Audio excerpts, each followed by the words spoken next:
good night's sleep? Oh, yeah. They say good night's sleep ain't for good day, right? That's right.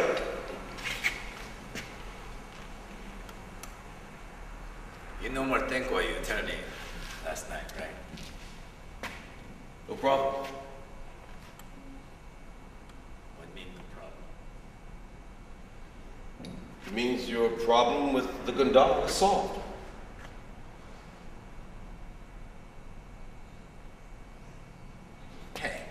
Hey, how you find?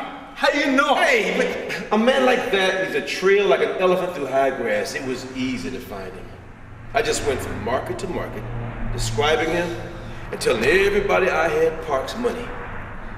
Then I met a grocer like you, who was also intimidated and also in a lot of debt. Now he told me where to find Park, and then told me to tell him it was he who directed me. He told me that Park hung out and owned the Willow Club on Pico near Crenshaw. Now, I told the guard the sack I was carrying was Park's money. I was bent over and turned away when it came through the door. That Dalio shot key to the solar plexus. The guard went down in one grunt. Before he hit the ground, I grabbed a gun, put it up against the back of Park's ribs, reached around and grabbed him by the face. You weren't gonna say nothing. Not with a 9mm shoved up his ass. There was an alley out back. And I told him, no. I reminded him that I told him. Don't ever call me nigger. I shoved his face around so he could see my face. The last thing he saw before I snapped his neck, sent his ass to hell. So, like I said, no problem. You give me trouble, huh? What? You give me more trouble. How? He have a brother. He have a twin brother. He 2 times bad. Well, I killed him too. No, you crazy, huh? You that for evil. Hey, look, for 400 years, black people in America have been slaves. Some of us still are. In the 1950s, a great man, following the way pointed out by another great man, defined our bounds for freedom. Freedom from chains and bondage. We would take their beatings, their brutalities, their burnings. We would turn the other cheek like Jesus did. We would suffer our way into the hearts and minds of those who possess such. And they killed him. Still we marched, entreated, begged for our God-given right to be treated as human beings. Is that too much to ask? Still was rained down upon us fire and brimstone, hell and high water. Then, some of our elders decided enough was enough.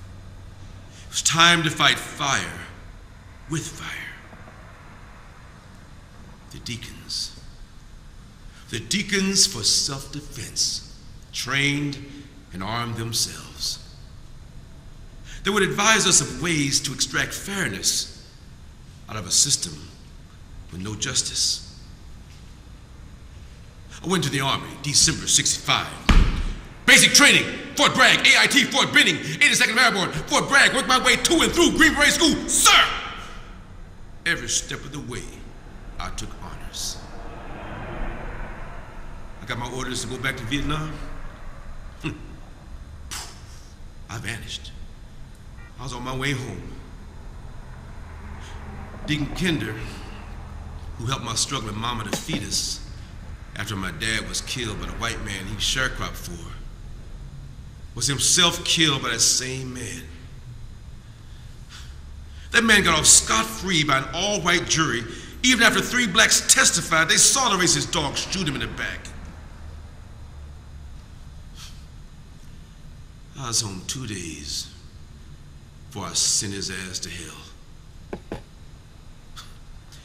Then a handkerchief-headed Negro snitched. I went underground in New Mexico, where I met and married my son's mother. She taught me that struggle is universal and that all oppressed people are one. Together we fought the priestess, the drug lords, the land and farm owners who keep that land from blossoming into a rose. Then she found out, like others in her village, she contracted cancer. Life cut short, she wanted a baby. My baby. We came together like we had so many times before. And that night, the stars fell over Sonora. 8 months, 20 days later, my son was born.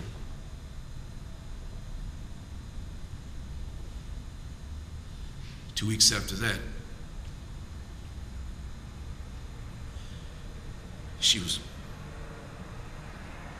gone. 2 months after that, my mother passed. 7 years and I hadn't seen her.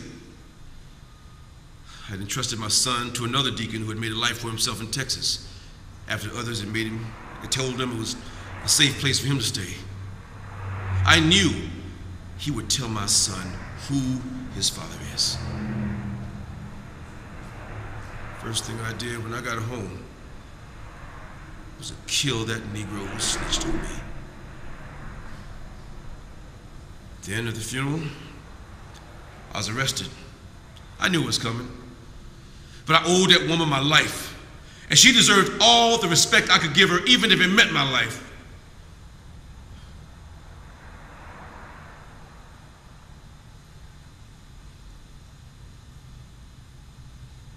You say you're serving in Angola? Yeah, I served in Angola. Angola Penitentiary. For the average man, it was hell. But for me, it's a piece of cake. My death sentence was overturned, but my life only re-began. My son and friend broke me out 2 days ago. 2 guards died that night. One I was waiting for. The other just got in the way. So I stand before you, Kim Song-Sing Nim. Judge me if you must, but please understand.